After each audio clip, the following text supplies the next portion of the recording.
Гамәлдәр. 14-нче бүлек. Иконияла Павел менән Варнава гадәттәгесә яһүдләр гыйбадәтханаһына инде. Уларның тәэсирле итеп һөйләүеннән бик күп яһүдләр һәм башка халык кешеләре Раббыга инанды.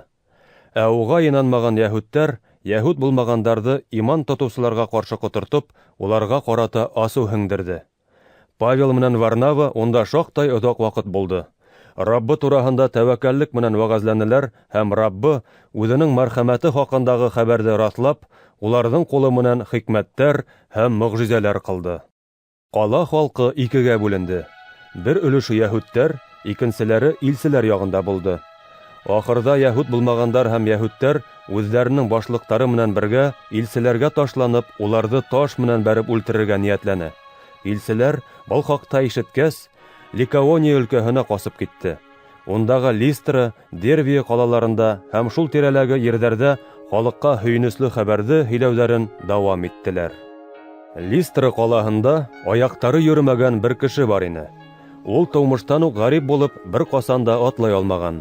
Ул да Павел һөйләгән һүҙҙәрҙе тыңлап ултырҙы. Павел уға туп-тура ҡараны ла, ғариптың шифа аласағына ышанысы барлығын күреп, көслө тауыш менән: «Аяҡтарыңа тура баҫ!» тип әйтте. Теге һикереп торҙо ла йөрөй башланы. Халыҡ иһә Павелдың ни ҡылғанын күреп, Ликаон телендә: «Беҙҙең яныбыҙға кеше ҡиәфәтендә илаһтар инде!» тип ҡысҡыра башланы. Варнаваны гректар аллаһы Зевс тип, ә Павелды Гермес тип атанылар, сөнки башлыса ул һөйләй ине. Ҡала ситендә урынлашҡан Зевс ғибәҙәтханаһының ҡаһины иһә ҡапҡа алдына үгеҙҙәр алып килеп һәм сәскә бәйләмдәре килтереп, халыҡ менән бергә ҡорбан килтерергә теләне. Илселәр, был хаҡта белеп ҡалғас, өҫтәрендәге кейемдәрен йыртып ебәреп, халыҡ араһына йүгереп килеп инделәр һәм бар тауыштарына: «Һеҙ нимә эшләйһегеҙ?» тип ҡысҡырҙылар. «Беҙ ҙә һеҙҙең кеүек үк кешеләр. Һеҙҙе был файҙаһыҙ илаһтарығыҙҙан арындырыу, күкте, ерҙе, диңгеҙҙе һәм уларҙағы һәр нәмәне яратҡан мәңге тере Аллаға табан бороу өсөн беҙ һеҙгә һөйөнөслө хәбәр тураһында һөйләйбеҙ. Уҙған быуындарҙа ул бөтә халыҡтарға үҙ юлдарынан барырға ирек бирҙе. Әммә яҡшылыҡтар ҡылып, үҙен күрһәтеп торҙо. Ваҡытында күктәрҙән ямғыр яуҙырып, мул уңыш биреп, һеҙҙе ризыҡ менән тәьмин итте һәм йөрәктәрегеҙҙе ҡыуаныс менән тултырҙы». Ошо һүҙҙәр менән дә улар көскә генә халыҡты үҙҙәренә ҡорбан килтермәҫкә күндерә алды. Антиохиянан һәм Икониянан килгән ҡайһы бер яһүдләр халыҡты илселәргә ҡаршы ҡотортоп, Павелға таш бәрә башланы һәм, үлде тип уйлап, уны ҡала ситенә сығарып ташланы. Янына шәкерттәр йыйылғас, ул торҙо ла ҡалаға китте.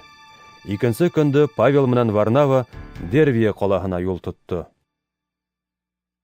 Унда һөйөнөслө хәбәрҙе вәғәзләп, байтаҡ кешене шәкерт иттеләр. Ҡайтҡанда Листра, Икония һәм Антиохия ҡалалары аша уҙҙылар. Шәкерттәрҙең рухын күтәреп, иманда ныҡ торорға өндәнеләр.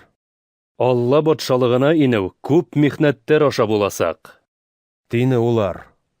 Һәр бер дәмлектә өлкәндәр тәғәйенләнеләр һәм, ураҙа тотоп доға ҡылғандан һуң, уларҙы үҙҙәре лә инанған Раббының ҡулына тапшырҙылар. Бынан аҙаҡ улар Писидия аша үтеп Памфилияға килде. Пергияла Алла һүҙен бәйән иткәс, Атталия ҡалаһына йүнәлделәр. Атталиянан һыу юлы менән Антиохияға киттеләр. Ошо ҡалала Павел менән Варнава үҙҙәренә тәғәйенләнгән эште атҡарыу өсөн Алланың мәрхәмәтенә тапшырылғайны. Улар Антиохияға ҡайтып еткәс, имандаштар берҙәмлеген йыйып, Алланың үҙҙәре аша ниҙәр ҡылғанын, уның яһүд булмағандарға иман ишеген асҡанын бөтәһен дә һөйләп бирҙеләр. Павел менән Варнава шәкерттәр янында шаҡтай оҙаҡ ваҡытҡа туҡталды.